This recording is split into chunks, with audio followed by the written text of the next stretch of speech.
AITA for not letting my stepson move back in after he pranked me. I, 48M, have been married to my wife Karen, 45F, for 5 years. She has a son, Dylan, 22M, from a previous relationship. When Karen and I first got together, one of my biggest concerns was how my relationship with Dylan would play out.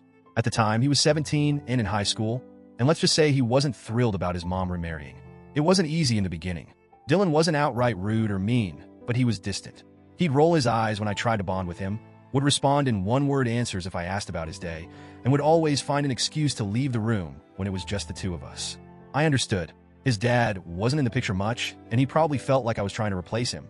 But over time, I thought we'd made progress. I helped pay for his college tuition because I wanted him to succeed.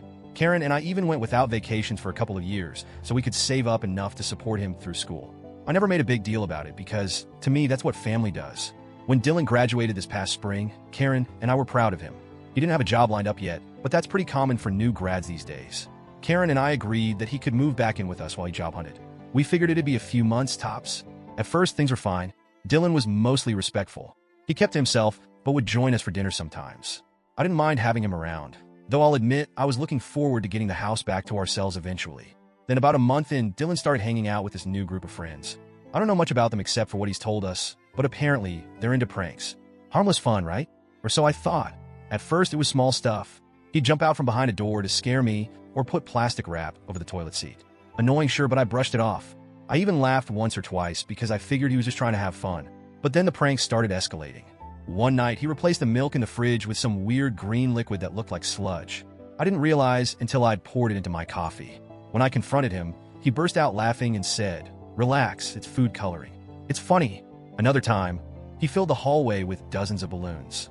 It took me over an hour to clean it up just so I could walk to my office. Again, he laughed it off, saying, "Come on, it's harmless." I started to get annoyed. I work from home as a project manager, and my job is demanding. I have deadlines, meetings, and clients who expect me to deliver top-quality work.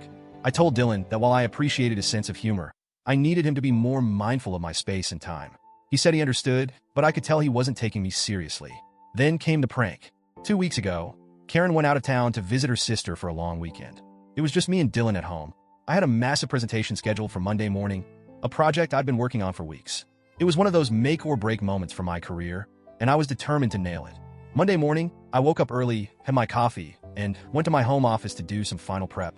But when I opened the door, I stopped dead in my tracks. Everything, and I mean everything, in my office was wrapped in duct tape. My computer, monitor, keyboard, mouse, files, pens, even my chair. Layers upon layers of duct tape. I just stood there, staring, trying to process what I was seeing. And then I heard it, Dylan laughing behind me. I turned around, and there he was, phone in hand, recording the whole thing. "Gotcha! What do you think?" he said, grinning like he just pulled off the prank of the century. I couldn't even speak. I was so angry I could feel my blood boiling. I didn't have time for this. I had less than an hour before my presentation, and now I couldn't even access my computer or my files. I snapped. "What the hell, Dylan? Do you have any idea what you've done?" He just shrugged. "Come on, it's funny. Chill out." "Funny?" I shouted. "You've ruined my presentation. I can't even get to my files because of this stupid stunt." He rolled his eyes. "It's just a joke, dude. You're overreacting." I lost it. I told him that this wasn't a joke. It was disrespectful, immature, and completely out of line. I spent the next 20 minutes frantically trying to cut through the tape. Some of my files were ruined, and I barely managed to pull together enough to scrape through the presentation. After the meeting, which didn't go well, by the way, I confronted Dylan again. I told him how much stress he'd caused me and how disrespected I felt. He just shrugged and said, "It's not that deep. You need to lighten up." When Karen came back that evening, I told her everything. I expected her to back me up, but instead, she said, "He's just a kid, honey. He made a dumb mistake. You don't need to blow this out of proportion." I couldn't believe what I was hearing. "Karen, he's 22. He's not a kid. He's an adult who should know better." And this wasn't just a dumb mistake. It was deliberate and thoughtless. We argued for hours. I told her that I couldn't live with someone who had so little respect for me or my work. She said I was being too harsh and that I needed to give Dylan a second chance. But here's the thing. This wasn't the first time Dylan had disrespected me. It was just the first time it had real consequences. I felt like if I let this slide, I'd be telling him that it's okay to treat me like a joke. So I told Dylan he needed to move out. I didn't care where he went. He could stay with his friends or get his own place. But I wasn't going to let him live under my roof anymore. He packed his things and left the next day. He sent me a text a few days later, apologizing, but it felt half-hearted.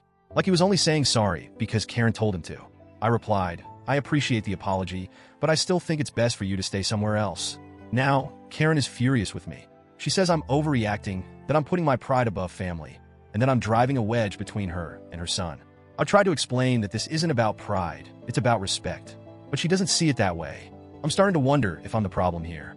Am I being too harsh? Should I let Dylan move back in? Or was I right to draw a line in the sand?